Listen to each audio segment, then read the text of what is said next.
बहुत बहुत स्वागत है आपका sir. Thank you so much. Sir, ये जो अमेरिका की तरफ से 500% टैरिफ लगाने की बात आ रही है इस नए वक्त में, इसको आप कैसे देखते हैं? कितना बड़ा खतरा है भारत के लिए ये? देखिए, खतरा तो बहुत है क्योंकि 500% टैरिफ का मतलब है कि हमारा जिन जिन चीज़ों पे टैरिफ लगेगा उनका ट्रेड रुक जाएगा। अभी तो $47 बिलियन के करीब का ट्रेड था जिसपे 50% लगता था। अब अगर उसी को बढ़ा के 500% कर देंगे तो इसका मतलब है जो हमारा डायरेक्ट ट्रेड है अमेरिका के साथ वो नहीं हो पाएगा इस $47 बिलियन का। क्योंकि अमेरिका ही हमारा सबसे बड़ा पार्टनर था जिससे हमारा सरप्लस होता था। चीन के साथ तो हमारा $100 बिलियन का डेफिसिट है। तो हमारा जो बैलेंस ऑफ पेमेंट है उसमें हमारा डेफिसिट बढ़ जाएगा और इसकी वजह से हमारे रुपए पे असर पड़ेगा। हमारे जो रुपए की कीमत जब गिरेगी तो फिर जो फॉरेन इन्वेस्टमेंट है उस पर असर पड़ेगा और फिर हमारे यहाँ जो इम्पोर्ट्स हैं उसके ऊपर भी असर पड़ सकता है।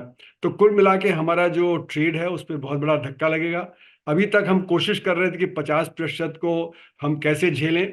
तो कुछ ट्रेड यूएई के द्वारा जा रहा था, कुछ हमारा साउथ ईस्ट एशिया के द्वारा जा रहा था, लेकिन उसमें भी फिर हमारे जो एक्सपोर्टर्स हैं उनकी मार्जिन कम हो जाती है क्योंकि वहां पे जो जिनके थ्रू हम यूएई या जो साउथ ईस्ट एशिया के थ्रू करेंगे तो उनको भी मार्जिन देनी पड़ेगी।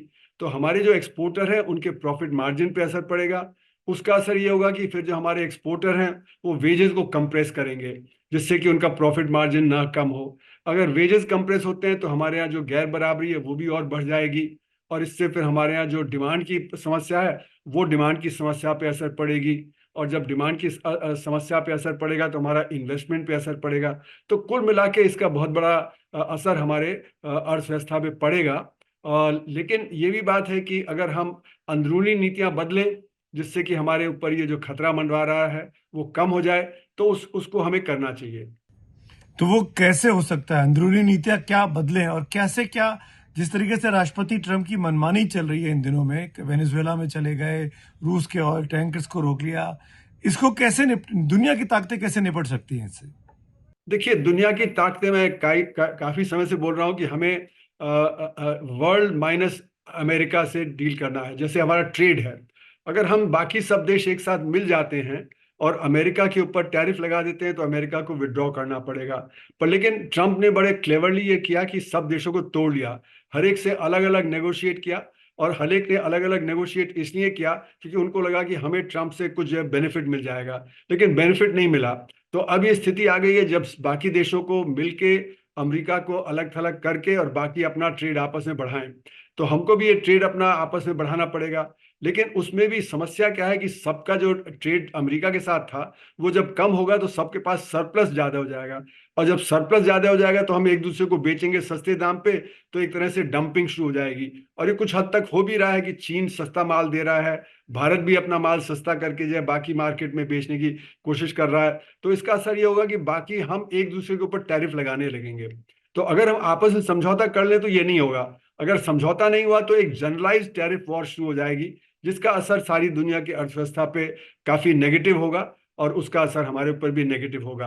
अगर अंदरूनी नीतियों की बात हम करें तो हम देखें कि जो हमारे जो असंगठित क्षेत्र है जिसमें 94% लोग काम करते हैं उनकी इनकम हम बढ़ाएं तो वहां पे डिमांड तेज हो जाएगी। जैसे जीएसटी को काटा इसीलिए था कि अंदरूनी डिमांड बढ़ जाए। पर अंदरूनी डिमांड हमारी तब बढ़ेगी जब हमारे कृषि में आमदनी बढ़ेगी और हमारे असंगठित क्षेत्र जो नॉन एग्रीकल्चर है उसमें आमदनी ज्यादा होगी। तो वहां से डिमांड जब तेज होगी तो हमारी इंडस्ट्री को फायदा होगा, हमारे ऑर्गेनाइज सेक्टर को फायदा होगा, उनका प्रोडक्शन ज्यादा बढ़ेगा और फिर हम एक्सपोर्ट पे इतने निर्भर नहीं रहेंगे। जो एक्सपोर्ट पे निर्भरता है वो आने वाले समय में मुझे लगता है कि खतरा है हमारे लिए क्योंकि सभी देश अगर टैरिफ लगाना शुरू कर देंगे तो हमारा एक्सपोर्ट गिरेगा और हमारा अंदरूनी मार्केट तेज नहीं हुआ तो उसका असर हमारे ऊपर ज्यादा हो जाएगा। तो सर, ये वर्ल्ड -1 मोमेंट जो आप बोलते हैं, इसका क्या जी हाँ। मतलब है? अमेरिका को अलग थलग छोड़ देना, पूरी दुनिया एक साथ एक तरफ आ जाए? जी हाँ, वो करना पड़ेगा क्योंकि अमेरिका इस समय अपने को प्रोटेक्ट कर रहा है। जो टैरिफ वो रेसिप्रोकल टैरिफ बोलता है, मैं उनको प्रोटेक्शनिस्ट टैरिफ बोलता हूँ। और उसके पीछे वजह यह है कि अमेरिका में कॉस्ट ऑफ प्रोडक्शन ज्यादा होने से जो इंडस्ट्री है वो बाहर भारत, चीन, मेक्सिको यहाँ चली गई है। और इसीलिए ट्रंप साहब बार बार कहते हैं कि इन देशों ने हमारे जो अच्छे जॉब हैं वो हमसे चोरी कर लिए हैं। तो उसके पीछे वजह यह है कि अमेरिका में जो मिनिमम वेज होती है वो $60.50 प्रति घंटा होती है, प्रतिदिन नहीं, प्रति घंटा। और काफी राज्यों में तो 15-16 डॉलर होती है, और खासकर ऑटोमोबाइल सेक्टर वगैरह में तो 25-30 डॉलर होती है। तो यानी कि वहां का एक वर्कर एक दिन में इतना कमा लेता है जितना भारत का वर्कर 2 महीने में कमाता है, या चीन का वर्कर 1 महीने में कमाता है। तो इसलिए हमारा जो माल है वो उनसे सस्ता होता है। इसीलिए एमएनसीज ने जो अपना प्रोडक्शन जो है सारी दुनिया में फैला दिया, जहां जहां सस्ता वो प्रोड्यूस कर सकते थे, इसीलिए वहां से अच्छी नौकरियां बाहर चली गई। तो अब वो अमेरिका अगर वो दोबारा वापस लाना चाहता है, और वहां पे मिनिमम वेज इतनी तेज है, तो उनको प्रोटेक्ट करना पड़ेगा। तो वो टैरिफ जो उन्होंने लगाए वो प्रोटेक्शनिस्ट टैरिफ थे, वो रेसिप्रोकल टैरिफ नहीं थे। और 500% तो और भी ज्यादा पीनल टैरिफ हो गया। 50% भी पीनल टैरिफ था, 500% और ज्यादा पीनल टैरिफ हो गया है।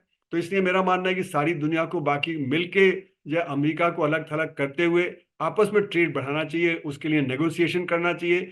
चीन और ईयू और जापान को और भारत को इसमें पहल लेनी चाहिए, और हम अपने इंटरनल मार्केट को बढ़ाएं, जिससे हमारी एक्सपोर्ट पर निर्भरता और कम हो जाए।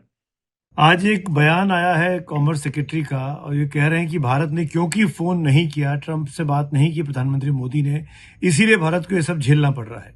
ये मनमानी नहीं है तो क्या है? और बिल्कुल मनमानी है। देखिए, आज ट्रंप साहब तो बिल्कुल राजा की तरह बिहेव कर रहे हैं।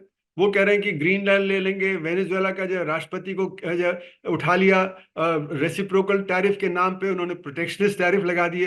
अब आप देखिए, जापान है, जो ईयू है, कोरिया है, जो उनके क्लोजेस्ट ट्रेडिंग पार्टनर है, उनको कहा कि आपके ऊपर हम 15% लगाएंगे टैरिफ, लेकिन आप हमारे ऊपर 0% लगाएंगे, और आप हमारे यहाँ इन्वेस्टमेंट करेंगे। जापान से कहा कि $550 बिलियन इन्वेस्टमेंट कीजिए, ईयू से $600 बिलियन की गुहार उन्होंने लगाई है। और जापान को कहा कि आप प्रॉफिट जो उस पर होगा उसको बाहर नहीं ले जा सकते, आपको उसको अमेरिका में ही इन्वेस्ट करना पड़ेगा। तो बिल्कुल एक तरफा ये मामला है, ट्रेड का भी है, मिलिट्री का मामला भी एक तरफा हो रहा है, जो ऑयल के मामले में हो रहा है वो भी सब एक तरफा हो रहा है। तो बिल्कुल वो राजा की तरह कर रहे हैं कि जो मैं चाहूंगा वो मैं कर लूंगा। तो जब तक ये बाकी सब साथ नहीं होते, तो वो ये अपनी मनमानी करते रहेंगे। तो ट्रंप साहब की मनमानी का असर अमेरिका में क्या हो रहा है? वहां भी तो महंगाई बढ़ रही होगी, सारी दुनिया का व्यापार वहां जब नहीं पहुंच रहा है तो वहां भी तो लोगों को दिक्कत आ रही होगी, नहीं क्या? जी हाँ, इसीलिए उन्होंने जो कुछ जो रोजमर्रा की चीजें हैं उस पर टैरिफ उन्होंने घटाया, क्योंकि वहां पे इन्फ्लेशन बढ़ता चला जा रहा है। लेकिन जो सोचा गया था कि उनका रिसेशन आ जाएगा, वो इसलिए नहीं आया है क्योंकि जो आर्टिफिशियल इंटेलिजेंस है और जो आईटी सेक्टर है, उसमें जबरदस्त इन्वेस्टमेंट हो रहा है। अब आपने देखा कि $500 बिलियन का इन्वेस्टमेंट की बात चल रही है वहां पे। तो इसलिए जो रिसेशन आने की जो गुंजाइश थी वो नहीं हुई, लेकिन वहां पे जॉब क्रिएशन पे असर पड़ा है। वहां पे इन्फ्लेशन धीरे धीरे बढ़ता जा रहा है रोजमर्रा की चीजों में। और इसीलिए आप अगर CNN और जो आप बाकी और जो है उनके चैनल्स देखें, तो वहां पे जो आम जनता है वो कह रही है कि जो महंगाई बढ़ती जा रही है, और उससे वहां पे नेगेटिव असर हो रहा है। और वैसे भी वहां पे काफी उथल पुथल है, क्योंकि वो जो माइग्रेंट्स के खिलाफ एक्ट कर रहे हैं। अब वो माइग्रेंट बेचारे काम पे नहीं जा पा रहे हैं, तो इसलिए वहां पे जो अनएम्प्लॉयमेंट का रेट है वो अभी भी इतना ज्यादा नहीं बढ़ा जितना कि सोचा गया था। तो कई फैक्टर्स हैं जिसकी वजह से अभी अमेरिका में वो जो सोचा गया था कि स्टैगफ्लेशन की सिचुएशन आ जाएगी, वो स्टैगफ्लेशन की सिचुएशन अभी नहीं आई है। क्या आपको लगता है सर कि ये जो मागा की थ्योरी देकर ट्रंप साहब राष्ट्रपति बने, वो मागा से अधिक वो फैमिली अफेयर ज्यादा कर रहे हैं, अपना व्यापार अपने बारे में ज्यादा सोच रहे हैं? नहीं, ऐसा है कि दो चीजें हैं। एक तो मेक अमेरिका ग्रेट अगेन, तो अमेरिका तो ग्रेट था ही। अब देखिए, अमेरिका की प्रति व्यक्ति आय $88,000 है, जर्मनी की $55,000 है, जापान की $33,000 है, और भारत की $2,800 है। तो अमेरिका तो ग्रेट था ही, तो अगेन की कहाँ से बात आ गई? वो तो अब ये है कि एक तरफा बात है, वो तो राजा है। वो कह रहे हैं कि हम जो 60 जो इंटरनेशनल जो ट्रीटीज है उससे भी हम निकल जाएंगे, हम पर्यावरण की भी तरफ जो नहीं देंगे, बाकी जो पर्यावरण का करते रहे पर हम नहीं करेंगे। तो हर तरह से वो अपनी मनमानी कर रहे हैं। तो वो वहां पे जो सिचुएशन है, वो क्योंकि जो वर्कर था उसके जो जॉब चले गए, अच्छे जॉब चले गए, उसको सर्विसेज सेक्टर में छोटे मोटे काम करने पड़ रहे थे, उनको जो उकसाने के लिए उन्होंने मेक अमेरिका ग्रेट अगेन कर दिया। क्योंकि जो वर्कर था वो परेशान था। अब रस्ट बेल्ट है वहां पे, जैसे पिट्सबर्ग में लोहा था और जो कोयला वगैरह था वो जो रुक गया क्योंकि वो बाहर चला गया। जो डिट्रॉइट वगैरह में कारें थी वो बाहर चली गई। तो अब वो कोशिश कर रहे हैं कि भाई इन वर्कर्स को अपने साथ रखें। तो इसलिए वो मेक अमेरिका ग्रेट अगेन की बात है कि भाई हम अमेरिकन इंटरेस्ट को ही देखेंगे, ये उनका मतलब है मेक अमेरिका ग्रेट अगेन का।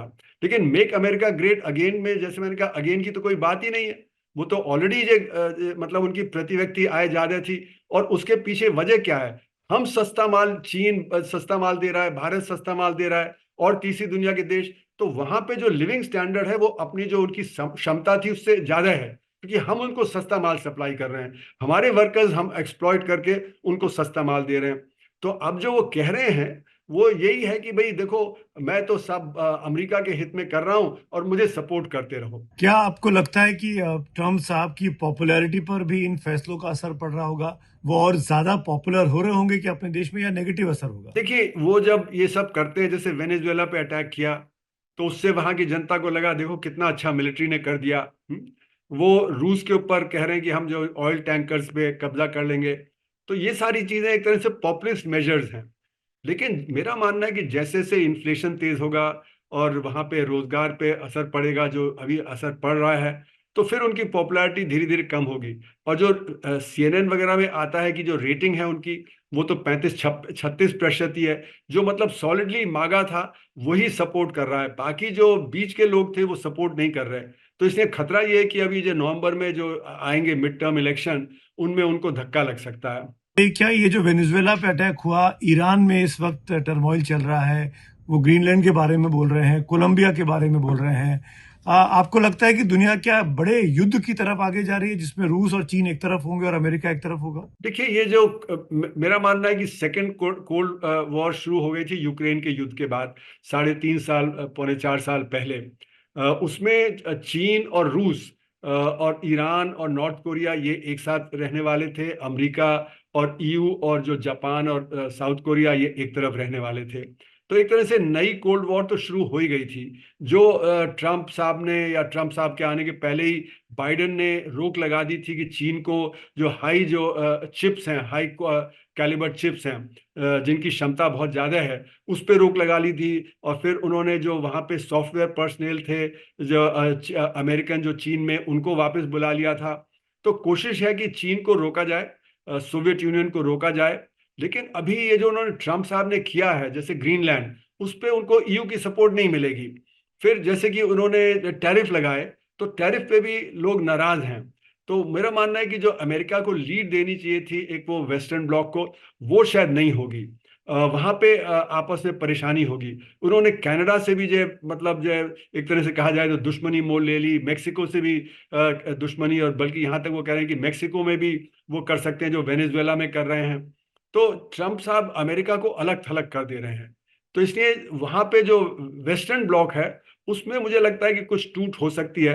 पर इधर क्योंकि प्रेशर बना रहेगा चीन पे, रूस पे, ईरान पे और नॉर्थ कोरिया वगैरह पे, तो यहाँ पे होगा। और आपने देखा ब्रिक्स में, क्योंकि ब्रिक्स में डोमिनेट यही लोग करते हैं, तो वहां पे बहुत सारे देश हैं वो ब्रिक्स को ज्वाइन करना चाहते हैं। कहाँ 5 से शुरू हुए थे, अब 16 और ज्वाइन कर गए, और 26 इंटेंशन एड्रेस कर रहे हैं। तो एक तरह से ये उथल पुथल का समय है, और किस तरह से ये शीत युद्ध चलेगा ये आगे आने वाला समय बताएगा। सर, एक आखिरी सवाल, वापस लौट रहा हूँ उस मेन टॉपिक पे, वर्ल्ड-1 मूवमेंट की जो आपने बात की है। या क्या इंडिया इसको लीड कर सकता है? क्या प्रधानमंत्री मोदी की कैपेबिलिटी है, क्या उनकी एक्सेप्टेंस होगी कि इस मूवमेंट को लीड करें? और क्या अगर लीड करता है तो कितना ज्यादा खतरनाक होगा भारत के लिए अमेरिका के खिलाफ खड़ा होना? देखिए, हम लोग लीड नहीं कर पाएंगे क्योंकि हमारी स्ट्रेटेजिक ऑटोनॉमी डेंट हो गई है। हम चीन, रूस और अमेरिका के बीच में फंसे हुए हैं। हम चीन से हमारा $100 बिलियन का ट्रेड डेफिसिट है, क्योंकि वो हाई टेक्नोलॉजी आइटम भी सप्लाई करते हैं, लो टेक्नोलॉजी आइटम भी सप्लाई करते हैं। वहां से पिचकारी और पतंग का मांझा और गणेश की मूर्ति और लाइट भी आती हैं, और API फॉर फार्मास्यूटिकल्स और इलेक्ट्रॉनिक कंपोनेंट्स और जो हमारी मशीनरी फैक्ट्रीज की वो भी आती है। तो इसलिए चीन की एक अलग वो है। और रूस से हमारा डिफेंस इक्विपमेंट काफी जो बड़ा है, S-400 हो गया, सुखोई हो गया, ब्रह्मोस मिसाइल वगैरह, ये वहां से आता है। और अमेरिका से भी हम जो चीजें लेते हैं। तो हमारी स्ट्रेटेजिक ऑटोनॉमी इस समय कमजोर है। इसी का फायदा ट्रम्प साहब उठा रहे हैं। देखिए, वो मतलब चीन के खिलाफ इतना नहीं कर पा रहे जितना भारत के खिलाफ कर रहे हैं। तो इसलिए मेरा मानना है कि हमारी स्ट्रेटेजिक ऑटोनॉमी कमजोर है। लेकिन हमें कोशिश तो पूरी करनी चाहिए, क्योंकि हमें ब्रिक्स को भी स्ट्रेंथन करना चाहिए। हमें जो बाकी EU, जापान और सबके साथ साठगांठ भी करनी चाहिए।